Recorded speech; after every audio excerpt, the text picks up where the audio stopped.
Welcome to the Human Capital Innovations Podcast, your go-to source for personal, professional, and organizational growth and development. We hope you tune in often for all things people management, organizational development and change, organizational leadership, and social impact related. Maximize your personal and organizational potential with Human Capital Innovations Podcast.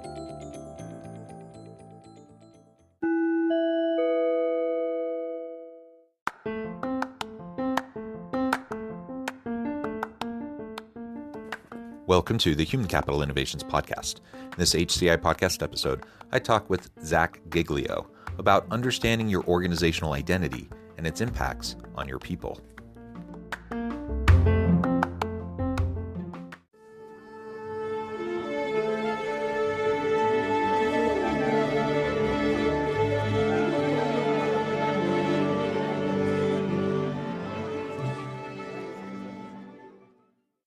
Zach Giglio, welcome to the Human Capital Innovations Podcast. Thanks, John. I'm happy to be here. Yeah, I'm excited to have a nice conversation with you today. We're going to be focusing on understanding your organizational identity and its impact on your people. And part of that is, understanding the difference between organizational identity and organizational purpose. We talk a lot about mission, vision, values, purpose, all of these types of terms. All of that's part of what I suppose we're talking about in part around organizational identity, but we're going to unpack that more and try to have a better understanding of what that means and how we can leverage organizational identity to just have really great, dynamic, high-performing organizations.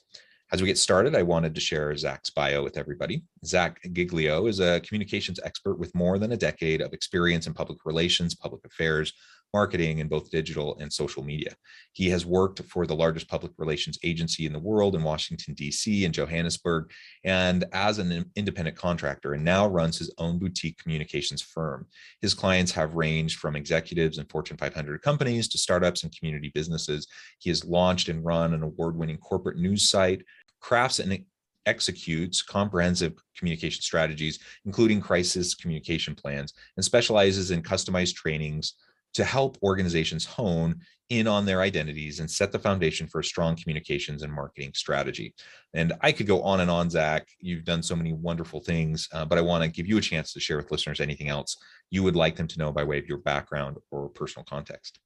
Yeah, and I appreciate that. And I'll shorten that in the future, make a little bit easier to get through. But no, I mean, I think that sums it up. I think the only other thing that I would add, I think it relates to me and also our work at GCM is just, I've had the fortune of being able to travel and live and work around the world and have seen the power that human connection has on our lives and the work that we actually do. And so that is a really foundational element when we talk about who is your business and organizational identity and all the work we do. That is really at the core of who we are.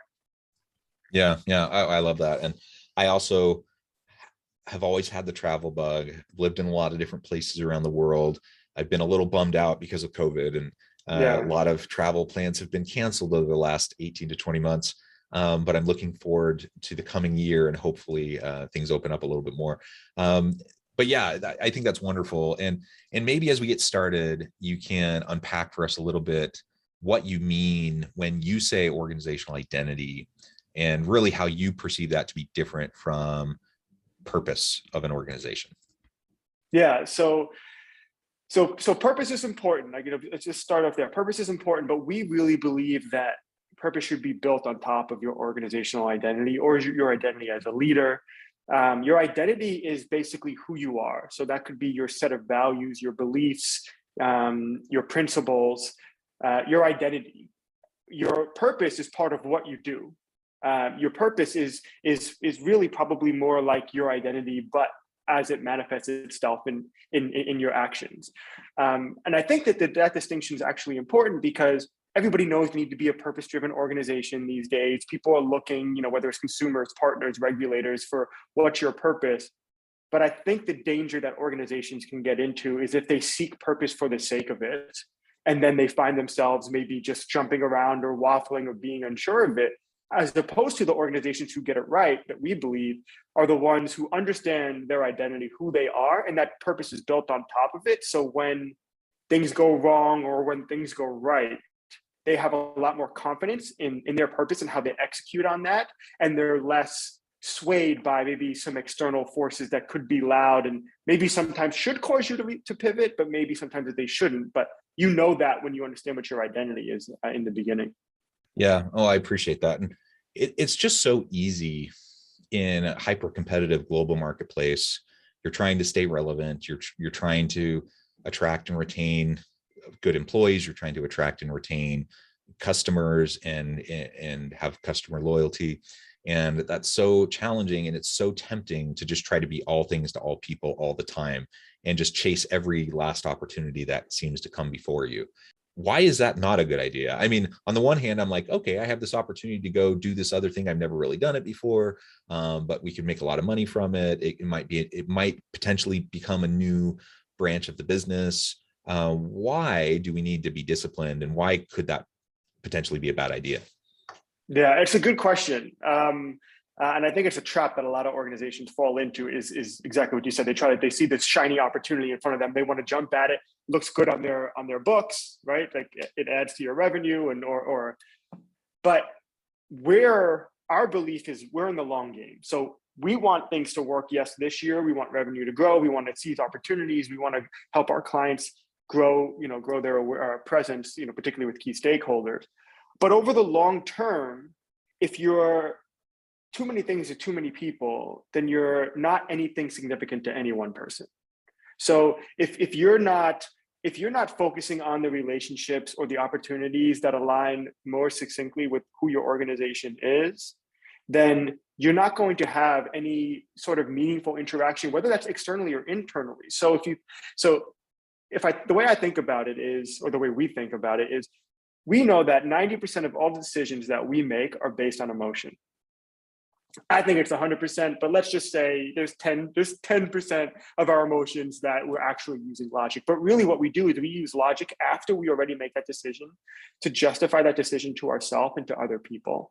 So if we know that, then we know that people who work for us are making that decision based on emotion. People who partner with us, buy our services, the deeper that they can connect to us on an emotional level, the better relationships we'll have and the more beneficial relationships we'll have with our people, with our partners, with our customers over the long term. The more trust we'll be able to build. And that's important for maximizing your current opportunity. It's also important to survive crises, or when you make a mistake, which you will, to be able to leverage that trust with the people that are most important to your organization internally and externally. And so if you're spending too much time and resources trying to be too many things to too many people or too many organizations, then you don't have that core component of your identity for people to really sink their emotions into, to really relate to understand and to trust, because it's hard to pinpoint who you actually are. Yeah, I think that's well said. And, we talk a lot about authenticity, for example, in the workplace, as individuals, as leaders. I think that also goes for organizations, right? Or teams. We need to authentically portray ourselves to the public, to our customer base, for who we truly are. And people can see through the PR spin. They can see through, the lipstick and the lip service that we might give to particular hot button issues or topics, or, we have a nice mission statement, vision statement, whatever.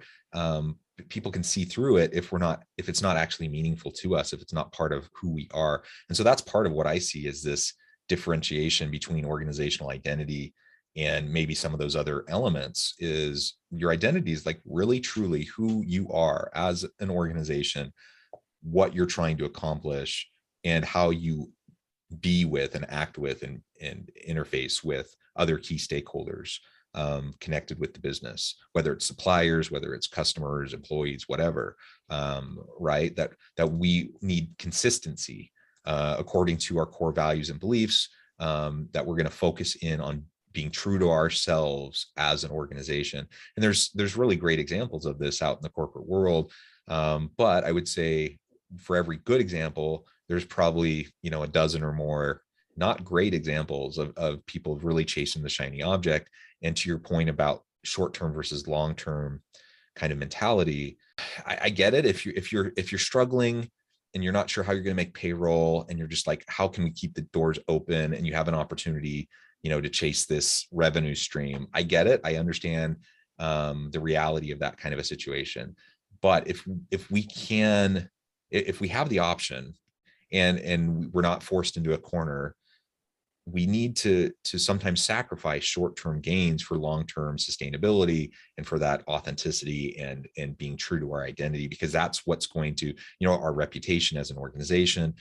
That's what's going to align us with great partners and great stakeholders, great customers for the long haul. And ultimately, that's what any organization really wants.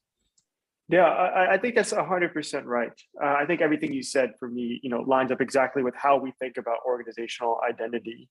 And, I've never had a problem by being too strategic about how we grow businesses, right? So if you're just going out at any shiny object, again, I'm not mad at that, but that's not a strategy, right? That's reaction. You're reacting to opportunities, which is okay. You need to seize opportunities that are right. But being able, if you understand what your organizational identity is, you could take a step back and be like, does this help us grow and solidify who we are as an organization and accomplish the things that are important to us? If it does, let's double down on this. If not, then we probably shouldn't be chasing this, because again, over the long term, we can't multiply that in a meaningful way. And because really what you want to do is be as specialized or have as many meaningful relationships and then multiply that, right? You want to say, what's my most meaningful, if you're an organization, you think about it this way, what's my most meaningful relationship with a client? How can I make that relationship times 10 and then times 100? Not how do I just get more clients? Right? Because you want to have these meaningful, positive, beneficial relationships. And again, just the more you understand who you are, the better you're able to have clarity on who that good client is. And a good client, payment, how much they pay you matters, but also how much do they align? How much do you feel good when you answer the phone when they call you? That's all with your, with who you are. And I know our best clients, oftentimes they call us and ask us if we can do something for them that they're not 100% sure that we can ever do. They don't know if we've done it or not. I mean, how crazy is that? Right? We're not an organization that sells services. It's not like they looked at a menu of, oh, well, GCM does this, and that. Well, we need this one, and I don't see it on their menu, so we got to call someone else. They just trust us to be able to get stuff done, and they trust that if we can't do it, we'll say no. But that if we can, that we'll get a good job done, because it's not about we tell clients, and when we're in pitches all the time, our business, if we were a landscaping company, we'd be the same business. There would be almost nothing different, except the product would be, you have a really nice looking lawn, but we just happen to like comms and marketing. And that mindset has worked for us. And to your point, we didn't independently, we didn't just invent this. We just independently arrived at it, looked around, and we're like, oh my gosh, this is what all the biggest, best organizations are doing. It's why Apple started as a hardware company, is now making TV shows, and nobody questions it. It's why Amazon is sending rockets into space, and no one's like, what is a online book selling company to teachers doing, which is how they started, sending rockets into space? How could Elon Musk and PayPal be changing the way the roads look, right? No one questions that, because all of these organizations and people never sold products or services. They've developed trust with not everybody likes all these people and organizations. There's a lot of people who hate Amazon, a lot of people who don't like Apple. But Apple knows who they are, and that's what they sell, and that's what they form their relationships on. And that's why people want to work with them. And when Apple makes a mistake, which they have done, with that whole thing about pictures getting uploaded to the cloud recently, all of the people that they've developed relationships with that matter, whether it's internally with their employees, which is now probably more important than even customers like me, or externally with customers, they may not have liked it, but they were willing to listen and forgive them, because they had developed a really strong foundation for these relationships that they created. Because they never said, we're a phone company that produces the best privacy. They said, we're an organization that believes in innovation and thinking different and helping people and simplifying your life. And we may have gotten this one wrong.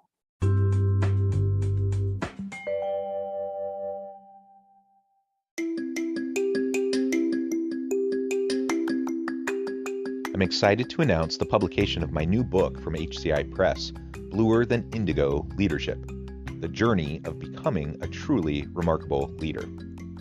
Early in my adult life, I learned about an Asian proverb that translates as bluer than indigo. If you think about the color indigo, it is a brilliant, deep, and vibrant blue, what some would call the bluest of blues. To have something that is bluer than indigo is rare and truly remarkable. Contrary to popular myth, there is no one-size-fits-all or cookie-cutter approach to effective leadership. There's no silver bullet, no secret sauce, no go-to model that will solve all of our problems. The truth is, great leaders have all had their unique strengths and flaws, and have all had to discover and then pave their own distinctive path in their life's journey to fulfill their leadership potential. Bluer than indigo leadership will help you discover your own path and explore those ordinary, everyday actions that will help you respond to an uncertain future and produce extraordinary results for individuals, teams, and organizations.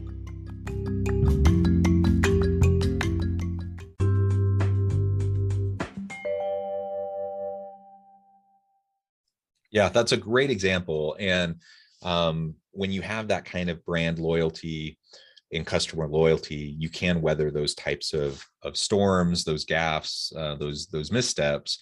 And I think that speaks to really, I know something else that you and your team focus on a lot, and that is, staying true to your organization identity, so that when the time comes that you're facing a crisis, that you're facing, major market challenges, that you have the trust built up, the relationship built up over time, that you can weather that storm. Can you speak to that a little bit more? Yeah, absolutely. And one of the best examples I could think of is Airbnb. So Airbnb, when COVID hit, right? Like Airbnb, I think we used to understand, think like, oh, well, they sell other people's houses, but they actually don't own. They're the largest hospitality company in the world. They don't own a piece of property, right? They never actually sold us rooms. What they always sold us was experiences and making you feel a part of a community, or making you feel like this big executive boss. Like it was never about the house. And when COVID hit and people were canceling bookings and their revenue was going down, they had to like lay a lot of people off and everything, they should have, if they were a product service oriented company, they should have failed. Like they should have gone bankrupt, but they weren't.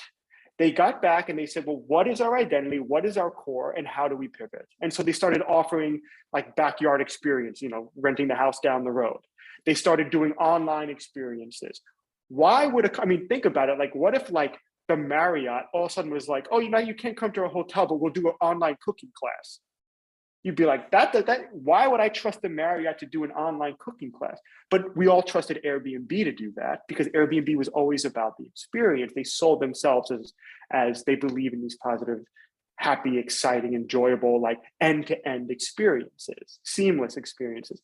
And they survived, and now their revenue jumped back up, and they're doing great. I mean, the best companies are doing this. Like this isn't. They never sold that stuff. And so when these crises hit, your pivot is your product and service, but your pivot isn't your identity. Your identity is actually the constant that no one's losing faith in. But Yeah.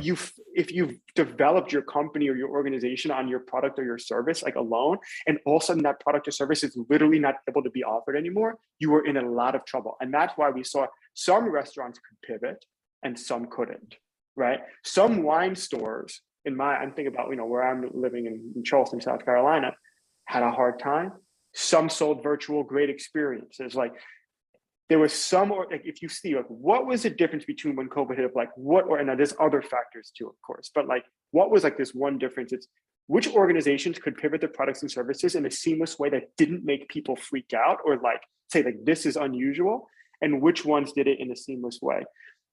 The last example I'll give you here is, since Twitter basically started, they always publish like what is the top 3 reasons people will unfollow you, right? And it's not that you say these horrible offensive statements or you post it. It's that you post something that is not in line with your followers' expectation.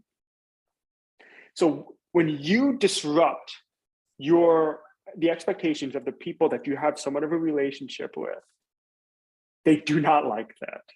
And so again, if your foundation is your identity, that does not need to be disrupted in a crisis, or if you want to offer a new service. But if it's what we've always been told, you know, what's about what you do, it's about your product or your service first and foremost, you're going to have a really hard time pivoting or responding to a crisis. Yeah. Yeah. I love that distinction. The identity being the constant, the product or service is what can pivot. Your offerings are what can pivot. But if you're not true to who you are as an organization, just like we would talk about being true to who you are as an individual, as a leader, it's going to cause problems. And one of the other pieces I thought we could explore together in our remaining time is really specifically what this means for the people within the organization. You know, there's been a lot of talk about the Great Resignation and it's a tight labor market. Organizations are struggling to attract and retain good people, especially in technology, STEM types of fields. So the higher the level of expertise needed for the role, the harder it is to attract and retain that person. And there's a lot of reasons for that. I don't want to oversimplify, but I am a believer that that kind of core identity and the alignment of individuals with that core organizational identity really matters. And you can deal with a lot of the other stuff if that alignment and that congruency exists. And if it's not there, there's not an anchor to keep that person with the organization. Maybe you could speak to that, or if there's other elements to how the organization's identity plays into how you interact with the people within the organization that you want to highlight. Yeah. So I mean, like you said, there are lots of factors, but if we look at it through this lens of organizational identity being at the core of everything, including your culture, how you hire and let people go, I mean, how many times do you hear like, oh, this just didn't work out? Someone's only been, you hired somebody and they've been there for 3 months. Well, why is that? Obviously, there was some misalignment in the expectation. And if you understood the organization's identity on both sides a little bit clearer, there probably wouldn't be this big surprise once they got in. And I think we know now that most people, I mean, don't get me wrong, money's important. I want all of it, but we know that people work for organizations that they believe in and that they value actually other things higher than money. Culture is very important to them. Their leaders are very important to them. And I think it's still true in these like high-skilled, high-value jobs. It's just most of these high-skilled, high-value jobs have always been predicated on like, we'll pay you the most and give you the best package. And so that is like not a sustainable battle to ever win. Like you will 100% have turnover there because the more desperate company or the company that has like the biggest opportunity is always going to at some point be able to up your offering if it's only on salary. But if people feel connected to their organization, if they feel like they're a part of it, like that their identity aligns in all the important ways with the organizational identity, then people won't leave. Now, we run a boutique agency, but we haven't lost a single person. And we have great benefits and stuff like that, but that's not the reason why. And a lot of the organizations that we work with, the ones with the strongest identity, people understand who they are and why they're there, are not experiencing as large of a shift in their workforce as other ones. And you could look at it anywhere. So it's like the same thing as like if you base your external profile on your products and services, when that is now disrupted or needs to change, or someone can offer a better product or services, which like, I'm not saying that we offer the best like press releases or social media copy, like we don't. That's not what our business is. But someone will always come by and do something better. Same thing as like if you look internally, if it's just based on all these like material, like action-oriented things, this is what we'll pay you, this is how many days you get off. Someone gives you, $1,000 more and gives you one more day off, that's a better place for you to be. But if you say, no, we're either a family-based organization or we're not, we're a cutthroat, like the hardest people are the ones who, like if you say like you're like this investment bank and we're all about getting like the top talent, the people who want to work like 80-hour weeks, and then all of a sudden you walk into a meeting and they're like, we're really concerned that people are working too much and we want to start offering, you'll be like, what the heck is going on? That's not what I signed up for, right? Like, so it's no judgment here. It's like, there's no like, there's some North Star about like who's right. Just understand who you are and be that in every part of your organization. And people will give you, again, those breaks if they trust you. And then if they get a better offer, they'll say, hey, like, I really want to stay with you, but I got this better offer. Can you do anything about it? As opposed to just being like, they're not going to do anything. This is a better offer and leaving. So, yeah, we believe really strong in your organizational identity having a big impact on how you hire, retain, and keep a sustainable business and employees and team members. Yeah. And I completely agree, because ultimately we want consistency as much as possible. I mean, I suppose consistency and certainty is a bit of a facade. Things are always changing around us, and we can't expect everything to just stay exactly the same. But if I'm making a big life decision and I'm joining a corporation because of XYZ, they have this type of culture, this identity, these are the products and services they do, this is how they tend to treat their employees, so on and so forth. I've done my homework. I understand that I align with the organization, who they are, what they're trying to accomplish. And then I get there and it's like, I feel like it's a bait and switch. And now it's something totally different. Of course, I'm not going to want to stay there. Even if it's still a pretty good place to be, if it's not consistent with my expectations, then I'm going to probably leave. And so a lot of this is just expectations management, right? And just consistency as much as possible, being open in your communications with your people so they can understand if you need to make adjustments that could be perceived as, contrary to your core identity and values as an organization.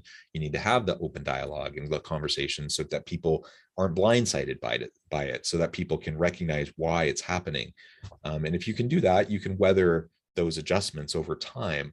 But if you try to like pull the rug out from under people and rip the Band-Aid off, so to speak, it's going to cause a lot of problems, and you're going to have defections. People are going to leave, and then you're going to be struggling to fill key roles and to continue to provide great value to the marketplace, which ultimately is what we're striving for. Well, Zach, it has just been a real pleasure talking with you. I know at the time I need to let you go here in just a minute, but before we close today, I wanted to give you a chance to share with listeners how they can get connected with you, find out more about your work, your team, and then give us a final word on the topic for today. I appreciate it. I've had a great time, John. Thanks so much for the conversation. So yeah, our website, again, identity is important to us. So it's whoisgcm.com. So we want to make sure that we're asking ourselves that question. So we think about that in everything we do. So we put it in our website. And I'm also on LinkedIn. I'm pretty good about responding to LinkedIn messages and connections. It's Zach Giglio. And yeah, I think it's been a really good conversation. I think we covered a lot. I think if you're thinking, well, how do I get started? How do I find out what my identity is as a leader? How do I find out what my organization's identity is? I think the first thing to do is to do a bit of an audit. If you're an organization, or if you are a part of an organization, send like a text message to 10 people and ask them the questions: who is our business, or who is our organization? And what do we do? And answer them in 2 sentences or less each question. And see the responses you get back. Are they aligned? Are they exactly the same? If they're the same, then you probably have a pretty good understanding. If not, you might need to do something further from that. And if you're a leader, you're just an individual, I would send a text message to maybe 5 people in your network: 2 people that are close to you, 2 people that maybe you work with who aren't that close, and 1 person who like you think will answer, but you're not sure. And see what they say. What kind of leader am I?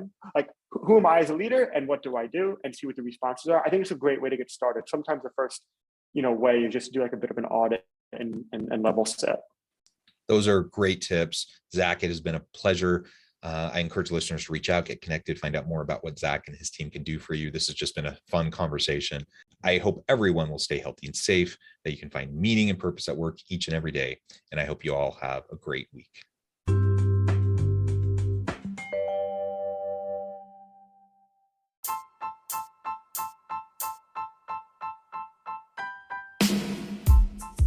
The alchemy of truly remarkable leadership. Ordinary, everyday actions that produce extraordinary results. Consider how the nature of work has shifted over the past 50 years. With increased globalization, rapid technological advancement, and the shift in economic composition, the average job of today looks very different than the average job of 50 years ago. What will the jobs and organizations of tomorrow look like?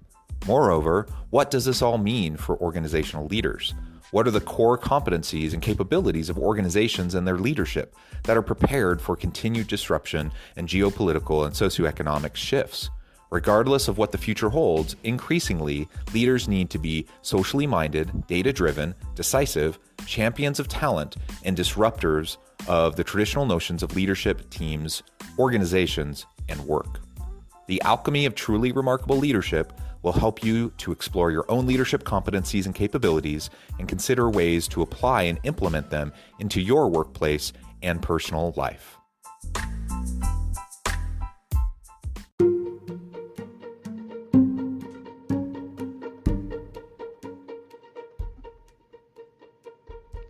Check out Human Capital Innovations magazine, Human Capital Leadership. Human Capital Leadership is a free, interactive e-magazine with the mission to help individuals, leaders, and organizations find innovative approaches to maximize their human capital potential. We publish issues quarterly in August, November, February, and May. Take a look at the latest issue and let us know what you think.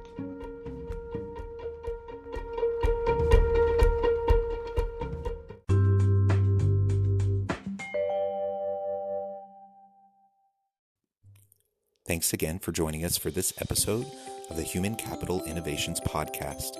I hope you stay healthy and safe and that you have a great week.